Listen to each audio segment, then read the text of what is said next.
This short presentation will explore the ethical and cultural barriers which inhibit innovation and prevent its diffusion within UK defence from two perspectives: the barriers within the serving ranks of the British Army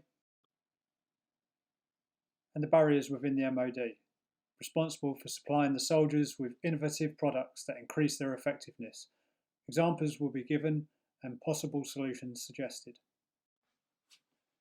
Goffin and Christensen, 2017, contend that organisations with very strong cultures, such as the Army, are prone to groupthink. Strong actors and power brokers can skew optimal judgments by closing debates as well as coercing others to conformity and withdrawal, at times even using bullying tactics and ridicule. McDougall and Bohm, 1997, maintain that groupthink reduces creativity. Bearing this in mind, it is well established that an individual working in today's modern army still operates in a culture that is based on discipline and hierarchy. While this approach has certain utility and merits due to job specifications on military operations, it could also be argued that it creates an ecosystem that is not conducive to the expression of creative thought and innovation. As Pratt and Jeffcutt 2009 argue, the former requires the latter. There is ample evidence that this behaviour, however necessary under certain conditions, exists within the British Army at levels that in extreme cases are unethical. A report by the Ministry of Defence 2019 cited external organisations looking into the Army as having a pack mentality, with a culture that exacerbates the opportunity for inappropriate behaviours to occur, and that they lag behind wider society in dealing with these issues. Therefore, it could be argued that when creative thoughts towards innovation and change are imagined, the behaviour of a certain proportion of the Army could suppress or extinguish the chance of those ideas even being mentioned, let alone being put into practice or realised.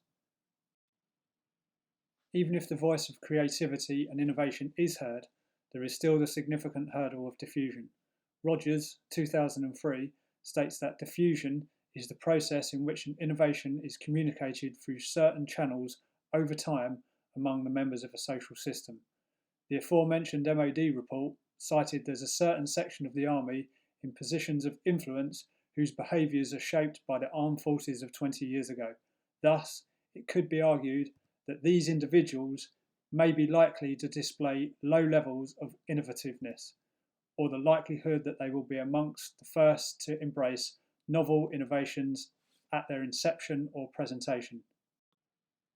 The British Army Newsletter 2019 shows there's an online facility to capture innovation from any individual in real time, citing its benefits as targeting organisational challenges, leveraging expertise, and crucially, empowering end users whilst driving improvement from the bottom up. Hence, widespread promotion of this service at shop floor grassroots level would surely aid the circumvention of the individuals and groups within the Army that display low levels of innovativeness. Moreover, it would increase the visibility of creative, innovative thinking to receptive ears that have the means to enact positive change. Pyman, Wilson and Scott, 2009, explain that there is a culture of single-source procurement in the MOD, where contracts are granted without a competitive process. They go further and argue that a lack of competition has ethical implications, as the obvious risks of corruption inherent with lucrative contracts are ever present. The Single Source Regulations Office, 2016, argues that the lack of competition could be a barrier to innovation, an incentive to maintain the status quo. The organisation appreciates this fact, but argues, viewed holistically, there is a case for greater innovation results within UK PLC companies through what could be interpreted as protectionism. The solution offered is the need for the MOD to be an intelligent customer through financial transparency, robust regulation, and the mitigation of silos of innovativeness within UK production companies.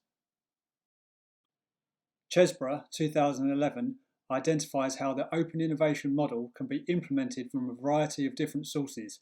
The R&D process can be supplemented by technologies existing in multiple organisations and at various stages of delivery, it embraces many inlets of ideas that can supplement the process. Thus, if the MOD continues to embrace single source procurement and risk innovation, it should also encourage its favoured companies to collaborate in order to adopt the open innovation principles and drive the diffusion of their shared technologies through UK-based innovation. Thank you for listening, and here are the references for this presentation.